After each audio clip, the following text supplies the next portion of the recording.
Hello, this is Overlord Bo, back with our information video with SAT score, and today we're going to be going over the most frequent bug that's been going on with World of Warships, the burst fire bug. Now, this bug could be a bug that's been going on with the game for a very long time, but it's something that I wanted to address and make sure for any of you burst fire enjoyers to make sure you're actually getting the benefits of the burst fire. So pretty much what happens with the bug, and I'll show it in game, where pretty much when you activate the burst fire bug and you have it active, right? You do your burst fire, right? You do your burst fire. The shells are flying, right? Now, 90% of the players in the game, including myself, when after the shells are fired, we will then take off the burst fire, right? And the bug is that when you deactivate it before the shells hit, you do not get the burst fire bonus from it. And I will showcase that in game so you guys can take a look. So real quick, I'm going to go over to a training room real quick. I'm just going to make a room real quick and I'll show you guys what is going on. But yes, I wanted to address this, guys, to you all, any of you burst fire enjoyers. Now, this bug is currently on 5 ships. It is on the Conde, the Edgar, Numancia, Zorkiy, and the Humphreys. So pretty much 4 of the super ships and the Numancia, the tier 8 Spanish cruiser. And I know a lot of people don't have that ship, but it does affect that ship as well. So I'm going to drive over to a ship, and I'm going to show you guys pretty much what's going on so you guys can understand it. So it'll take me a little bit to get there, and I'll let SAT score explain a little bit while I'm driving over there. Let's get to it. So, as Bo said, it's quite possible this bug has been in the game code since even as far back as Conde's release. The nature of the bug means that it's kind of hard to detect unless you're specifically testing for it. And the reason, we were thinking the other reason why it might have gone undetected for so long is because, well, first of all, with the recent events in Ukraine that caused the Wargaming split from Lesta, Wargaming may have had to bring in like additional coding engineers to replace those that were working on the burst fire on the Russian side. So when you switch a team out mid-coding, sometimes you get a lot of incomplete coding stuff or some weird whack jobs because you switch out people in the middle. Yep, exactly. So pretty much what we thought is that the original developer of this burst fire mode, he may have when the company split, we were theorizing that he went with Lesta due to the fact that he was already there. So he went to Lesta, and then they brought in new coders that the original person that developed it didn't expect these changes to be made, or his burst fire mechanic to be made, which is causing these issues. So I'm going to showcase it right here. So I'm going to do a burst fire mode first with the damage active, so you guys can see the damage with it active.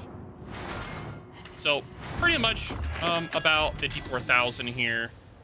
So give or take about 54,000. Now again, the burst fire mode for this Edgar makes it where you have a 50% bonus to damage and 100% shell penetration.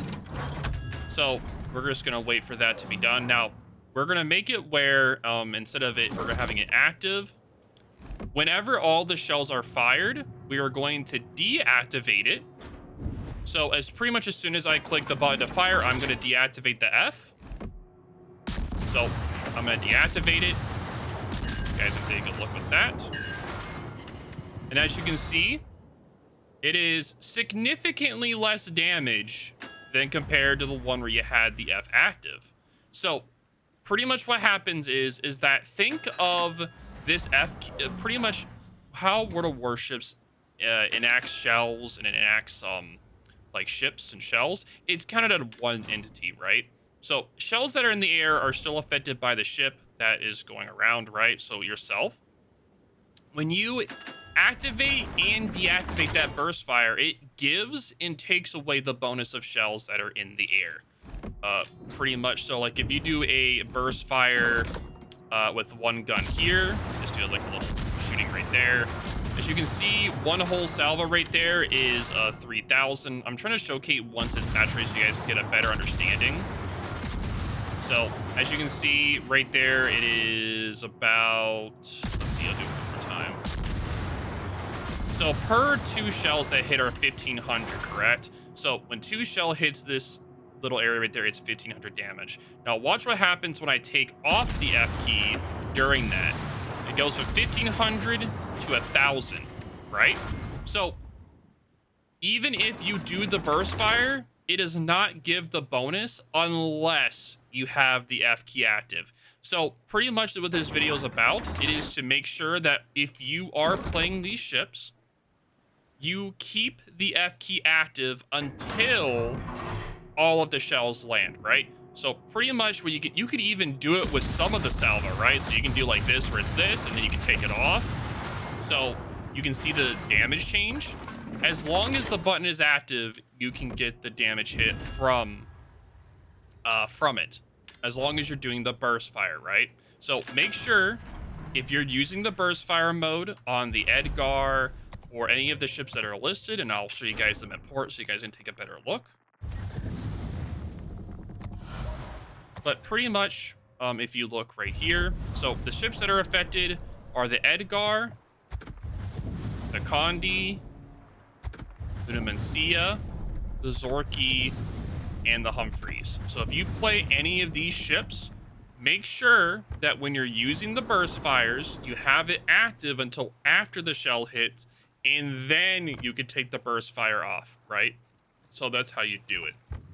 Now, again, we're just thinking that this bug became a thing, not because it was originally a bug, but it was just a design flaw, because the original burst fire that was first put onto the Annapolis was not meant to have shell bonuses, right? So the original designer never meant for the bonuses to be added to the burst fire. They thought, oh, it's just going to be a burst fire. They're not going to be any special improvements. Well, characteristics. Yeah, no shell correctors of any kind, right? And that's why a lot of the time that you see these these shell improvements on combat instructions, right? Because that's a timer. So it's easier to keep it on a combat instruction than it is on a burst fire feature. So that's why a lot of the combat instructions for like the battleships, there's no issue with those, right? Because it's a timer. So once you activate it, it goes all the way through for the timer. And then when it's done with the timer, it deactivates. Now, with these, the bug is just there because of the fact that, however, whoever did the coding, whatever, meant it to be just for no shell characteristics, just for the flat-out burst fire. But whatever happened in there with the old dev no longer working with them or moving over to Lesta, or whatever happened, the new coders didn't realize this when they were adding in the new characteristics to these newer ships. And that's what our theory was on why the bug is a thing. And I just wanted to explain this to you guys because of the fact that almost everybody in WoWs, including myself, playing any of these ships, you deactivate the burst fire after you shoot your salvo. It's just innate nature to deactivate it. Unless you continuously use burst over and over and over and over again, you're going to deactivate the burst right after your shells are done. And there's so many times in the past where I played Edgar, I'm like, man, I thought I should have killed him with this burst fire. But I never thought there was actually an issue until today I just found out about this, right? I just found out this today, and that's why I'm recording this today. Because I want this information out there so you guys can be well informed and let other people know as well. If you are playing these ships, to make sure to keep the burst fire active until after the shells hit. And that's pretty much the definition of this video is. Is there any other theories you could possibly think? We were thinking maybe like it was something to do with the client side. Could be an issue why this thing's a kind of a bug or a feature in the game, because a lot of it is on the client side, right? Or is it on the server side? It should be on the server side. Another possibility is that since they added a few more ships, the developers changed some of the coding around and inadvertently switched some. So some of the pathing so that the burst fire would connect with the would be related to the ship instead of the shells. Yeah. Uh, uh, that sometimes happens. Like you know from last patch or not last earlier this patch, the Asane Nelson camo got broke because the devs were trying to move some of the code around and accidentally broke the pathing. Yeah, the Azur Lane Nelson camo broke the pretty much like what was happening with the Azur Lane Nelson camo. Pretty much anyone that spawned on a match, it could just it was with the horn or something else with the ship would cause everyone's game to crash. We've had bugs in the past with certain horns or certain camos where if someone did a horn or certain kind of sound with the ship, it would just freeze everyone's games. It would make them crash. And it's been kind of interesting to see like how camos and horns or any of those kind of things or sounds can cause someone's game to crash. But it's mostly due to, as SAT score said, the pathing of it caused an error in the game, which caused it to crash. But anywho, now there is an exploit which we're not going to be talking about today. I'm just going to say there is one in the game you can get in trouble for it, where you can have the burst bonus on just regular shells. We are not going to explain how to do it, but there is one, and if you do it, it is bannable offense. So do not do it, please. This video is only meant to inform you guys of the bug of the burst fire so you guys can keep the bonuses active when you're using your burst fire and not in any other way. But yep, that is going to be it. If you guys have any questions or concerns, definitely let me know in the comments down below. This is Overlord and SAT Score, and we'll talk to y'all later.